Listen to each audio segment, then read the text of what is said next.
آیت نمبر 2 کا سب سے پہلے آپ پس منظر سمجھ لیجئے تاکہ آپ کو آسانی ہو جائے آگے آیت کو سمجھنے کے لیے۔ صلح حدیبیہ کے موقع پر جو مکہ مکرمہ کے کافر تھے، انہوں نے رسول پاک صلی اللہ علیہ وسلم کو اور صحابہ کرام کو حرم میں داخل ہونے سے روک دیا تھا، عمرہ کرنے سے روک دیا تھا، کیونکہ اس ٹائم جو ہے نا وہ حرم جو ہے نا ان کے قبضے میں تھا، تو اس ٹائم روک دیا۔ اب مسلمان کے پاس آ گئی ہے طاقت، اب وہ حرم ان کے قبضے میں آ گیا، مسلمانوں کے پاس آ گیا سارا کچھ، اور جو مشرکین عرب تھے، جو کافر تھے، جو اسلام کے دشمن تھے، وہ کئی حد تک شکست بھی کھا چکے تھے، اب مسلمان ایک طاقت میں آ چکے تھے۔ صحابہ کرام کو اس چیز کا بھی غصہ تھا، غم تھا کہ ان لوگوں نے نا ہمیں اس ٹائم عمرہ نہیں کرنے دیا تھا، تو اب ہم بھی ان کے ساتھ جو ہے نا یہی معاملہ کریں گے۔ لیکن اس آیت میں نا اللہ پاک نے اس چیز کو منع فرما دیا کہ تم نے ایسا کچھ بھی نہیں کرنا۔ اب اللہ پاک کیا فرماتے ہیں، اس آیت کو ہم شروع کرتے ہیں۔ بسم اللہ الرحمن الرحیم، یا ایہا الذین آمنوا لا تحلوا شعائر اللہ، کہ اے ایمان والو بے حرمتی نہ کرو اللہ کی نشانیوں کی۔ حضرت ابن عباس رضی اللہ تعالیٰ فرماتے ہیں کہ شعائر اللہ سے مراد حج کے مناسک اور موافق ہے، مطلب کعبے کا طواف کرنا، صفا مروہ، تمام کام جو حاجی کرتے ہیں جیسے سر منڈوانا، قربانی کرنا، کعبے کا طواف کرنا، جو حاجی کام کرتے ہیں یہ شاعر اللہ ہے، ٹھیک ہے۔ حضرت ابن عباس رضی اللہ تعالیٰ یہ فرماتے ہیں، لیکن اسپیسیفک چیزیں جو ہے نا آگے اللہ پاک نے اسی آیت میں بتا بھی دی ہیں ہمیں،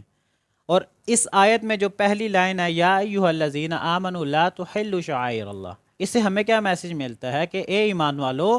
اللہ کی نشانیوں کی بے حرمتی نہ کرو۔ اب اللہ کی نشانیاں کون سی ہیں؟ ہمیں جو چیزیں اپنی آنکھوں سے نظر آ رہی ہیں وہ تو اللہ کی نشانی ہے، اس کے بیچ میں ہمیں اللہ کی ذات نظر آتی ہیں۔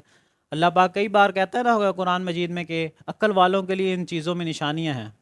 آسمان اور زمین میں عقل والوں کے لیے نشانیاں ہیں، تو جو چیز ہمیں آنکھوں سے نظر آ رہی ہے وہ اللہ کی نشانی ہے، تو ہم نے ان چیزوں کی بھی جو اللہ کی بنائی ہوئی چیزیں ہم نے ان کی بھی بے حرمتی نہیں کرنی۔ اب وہ اسپیسیفک چیزیں کیا ہیں؟ ولا الشہر الحرام، کہ بے حرمتی نہ کرو ادب کے مہینوں کی۔ ادب کے مہینے کون سے ہیں؟ ذوالقعدہ، ذوالحجہ، محرم، رجب، یہ 4 مہینے ادب کے مہینے، اس کے بیچ میں آپ کو جنگ کرنے کی اجازت نہیں ہے۔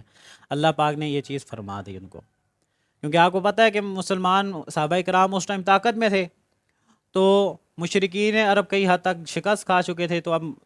صحابہ کرام کو اس چیز کا غم بھی تھا، غصہ بھی تھا کہ اب ان سے بدلہ لیں گے، اب موقع آ گیا ہے ہمارے پاس، انہوں نے ہمیں عمرہ نہیں کرنے دیا تھا، ہم ان کو حج کرنے کے لیے جو ہے نا نہیں جانے دیں گے، ان کے جو جانور آ رہے ہیں ان کو بھی ہم آنے نہیں دیں گے، تو ان کے پاس موقع تھا، لیکن اللہ پاک نے اس چیز سے منع فرما دیا کہ تم نے ادب کے مہینوں میں کوئی جنگ نہیں کرنی، اس کی بے حرمتی نہیں کرنی، اس کی بے حرمتی نہیں کرنی، اس سے مراد کہ تم نے اس کے بیچ میں جنگ نہیں کرنی۔ وَلَا الْهَدْيَ وَلَا الْقَلَائِدَ، اور قربانی کے جانوروں کی جن کے گلے میں پٹے بندھے ہوں۔ دیکھیں جو مشرکین تھے نا وہ بھی قربانی کے لیے نا جانور بھیجا کرتے تھے کعبے کی طرف قربان کرنے کے لیے، اور ان کی ایک اسپیسیفک نشانی یہ ہوا کرتی تھی کہ اس جانور پہ پٹا بندھا ہوا کرتا تھا، جو بھی جانور کعبہ کے لیے قربان ہونے کے لیے جا رہا ہوتا تھا تو اس جانور کے گلے پہ پٹا بندھا ہوا کرتا تھا، تو صحابہ کرام کو تھا کہ یار اب ان کے جانوروں کو بھی جو ہے نا ہم واپس بھیج دیں گے، لیکن اللہ پاک نے اس چیز سے منع فرما دیا، اللہ پاک نے فرما دیا کہ تم نے ان کی بے حرمتی نہیں کرنی، وہ آ رہے ہیں تو آنے دو، کوئی مسئلہ نہیں، ٹھیک ہے۔ وَلَا آمِینَ الْبَیْتَ الْحَرَامِ، اور نہ ان لوگوں کی جو اللہ کے گھر آنا چاہتے ہیں، حرم میں آنا چاہتے ہیں، جو لوگ اللہ کے گھر میں آنا چاہ رہے ہیں، چاہے وہ مشرکین ہیں، اس ٹائم کی میں بات کر رہا ہوں، چاہے وہ مشرکین ہیں، اگر وہ کعبہ میں آنا چاہ رہے ہیں تو ان کو آنے دیں، آپ نے ان کو روکنا نہیں ہے، کیونکہ صحابہ کرام کو تو مکہ والوں کے کافروں نے تو روک لیا تھا، حضور پاک صلی اللہ علیہ وسلم کو روک لیا تھا، صحابہ کرام کو روک لیا تھا، تو صحابہ کرام کو بتا دیا گیا کہ انہوں نے آپ کے ساتھ زیادتی کی ہے، اب آپ نے ان کے ساتھ نہیں کرنی، وہ آ رہے ہیں تو انہیں آنے دیجئے، ٹھیک ہے۔ یبتغوا فضل من ربہم ورضوانا، وہ اپنے رب کا فضل اور خوشنودی کے طلبگار ہیں، کیا پتا ان میں سے جو شخص آئے اللہ کا کنسپٹ سمجھ جائے یہاں پر آگے، جیسے کہ میں آپ کو پہلے بھی اس کے پس منظر پہ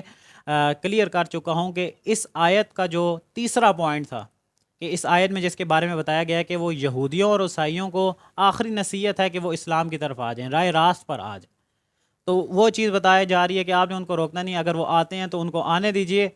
کیا پتہ کہ وہ اللہ کی جو ہے نا خوشنودی چاہتے ہوں، اللہ کی رضا چاہتے ہوں۔ وَإِذَا حَلَلْتُمْ فَاصْطَادُوا، اور جب احرام کھول دو تو شکار کر لو۔ پہلی آیت میں بتایا گیا کہ جب آپ نے احرام باندھ لیا تو آپ نے شکار نہیں کرنا، یہاں پر بتا دیا گیا کہ جب آپ احرام کو کھول دو تو آپ کو اجازت ہے کہ آپ جو ہے نا شکار کر سکتے ہیں۔